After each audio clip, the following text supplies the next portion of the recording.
Hello guys, welcome back to my channel Pallavi Tanmay official. ఇవాళ video ఏంటంటే mutton curry, mutton fry. ఎవరు చేస్తుంది అనుకున్నారు? మా మమ్మీ చేస్తుంది. ఎందుకు అంటే నేను విజయవాడ వచ్చాను మా ఫ్రెండ్ రిసెప్షన్కి. సో విజయవాడ వచ్చినప్పుడు అమ్మ చేతి వంట తింటాం కాబట్టి ఆబ్వియస్లీ చేసి పెట్టింది అనమాట. సో ఆ వీడియో మీకోసం ఎంజాయ్ చేసేసేయండి. ముందుగా మనం దీనికి కావాల్సినవన్నీ కట్ చేసి పెట్టేసుకుందాం. ఏమిటంటే ఉల్లిపాయ, పచ్చిమిరపకాయ, టమాటో, అల్లం పేస్ట్. అది మటన్ ఫ్రైకి ఉడికిచ్చేసి పెట్టుకుందనమాట ముందుగానే మా మమ్మీ. సో ముందుగా స్టవ్ ఆన్ చేసుకొని కుక్కర్లో వండుతుంది. సో ఇది కర్రీకి, అది వచ్చేసి ఫ్రైకి అనమాట. రెండు ఒకేసారి వండేస్తుంది మా మమ్మీ. సో ఫ్రైకి ఆయిల్ వేసుకుందాం తగినంత, అండ్ కర్రీకి కూడా తగినంత ఆయిల్ వేసేసుకుందాం. మా మమ్మీ కొంచెం ఆయిల్ ఎక్కువనే యూస్ చేస్తారు. ఎందుకే అంత వేస్తున్నాం అంటే ఆయిల్ లేకపోతే టేస్ట్ బాగోదు, నాన్ వెజ్ అనింది. సో కర్రీకి కూడా కావాల్సినంత ఆనియన్స్ వేసేసుకుందాం. ఫ్రైలో కూడా కావాల్సినంత ఆనియన్స్ వేసేసుకుందాము. ముందుగా కట్ చేసి పెట్టుకున్నాం కాబట్టి వేసేసుకొని కలిపేసి పెట్టుకుందాం కొంచెం సేపు మగ్గేదాకా. దాని తర్వాత ప్రాసెస్ ఏంటో చూద్దాం. ఇంకా అల్లం పేస్ట్ వేసేసింది ఫ్రైలోకి. ఇది కుక్కర్ కొంచెం మందంగా ఉంది గిన్నె, సో అది ఇంకా ఉల్లిపాయలు ఉడుకుతూనే ఉన్నాయి. ముందుగా ఉడకపెట్టుకున్న మటన్ వేసేస్తుంది. ఒక విజిల్స్ పెట్టుకుంది అనమాట, ఎన్నో విజిల్స్ అది. సో దాంట్లో పసుపు, ఉప్పు వేసేసి కలిపి పెట్టేస్తుంది అనమాట, మగ్గ పెడుతుంది. చూడండి, యమ్మీ mutton fry, mutton curry. Mutton తిని చాలా రోజులైంది. డైట్ల వల్ల మటన్ అస్సలు తినట్లేదు నేను. సో ఇవాళ కుమ్మేద్దాం అనమాట. ఇదిగోండి, ఇంకా ఇటు కర్రీలోకి అల్లం పేస్ట్ వేసేసుకొని, ఇదిగోండి ఫ్రెష్గా కడిగి పెట్టుకున్న మటన్ అనమాట, దాన్ని వేసేసుకుందాము. అల్లం పేస్ట్ తర్వాత మటన్ వేసేసి కలిపేసుకొని దాంట్లో కూడా పసుపు, ఉప్పు అన్నీ వేసుకుందాము. కలిపేసి మూత పెట్టిద్ది. కలుపు.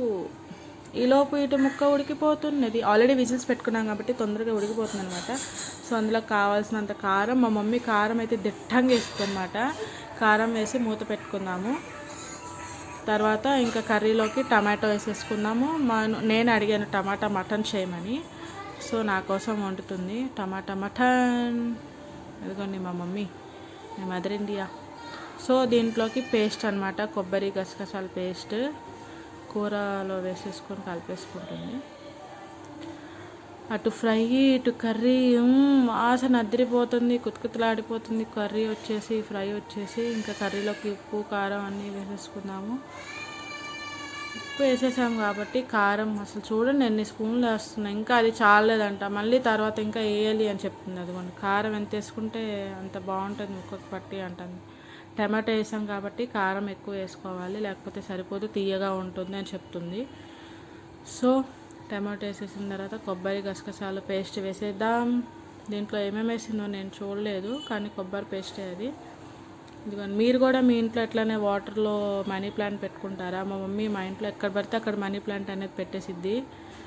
లాస్ట్లో కొత్తిమీర మా మమ్మీ అట్లనే డైరెక్ట్గానే కట్ చేసేసి వేసేసిద్ది. ఇంకా అయిపోయింది ఫ్రై. కొత్తిమీర వేసేసి దించేసింది అనమాట, అయిపోయింది. ఇంకా ఈ కర్రీ విషయానికి వచ్చేసి పొగలు చూసారు ఎట్లా వస్తుందో. మటన్ ఉడకడానికి ఇంకా వాటర్ పోసేసి, ఫ్రై ఆల్రెడీ ఉడికిచ్చేసింది కాబట్టి దాంట్లోకి ఏం అవసరం లేదు. ఇది కర్రీ కాబట్టి కొంచెం వాటర్ పోసి విజిల్స్ పెడుతుందంట. ఒక 15-20 విజిల్స్ పెట్టింది. అదిగో స్పెషల్ అపీరియన్స్ మా పిన్ని, తను వచ్చింది భోజనానికి. నేను వచ్చానని వచ్చారు అక్క చెల్లెలు ముచ్చట్లు. ఇంకా అయిపోయింది, వాటర్ పోసేసి విజిల్స్ పెట్టేద్దాం. ఇంకా నెక్స్ట్ కలుద్దాం. అదిగోండి 5 నిమిషాలు విజిల్ వచ్చేసింది. కర్రీ అయిపోయింది. యమ్మీ కర్రీ. ఎప్పుడెప్పుడు నా ప్లేట్లోకి వచ్చిద్దామని వెయిట్ చేస్తూ ఉన్నాను. లాస్ట్లో కొత్తిమీర గార్నిష్ చేసేసుకొని ఇంకా అయిపోయింది కర్రీ. ఈ వీడియో నచ్చినట్లయితే లైక్, షేర్, సబ్స్క్రైబ్. నన్ను సపోర్ట్ చేయండి అమ్మా. Bye bye.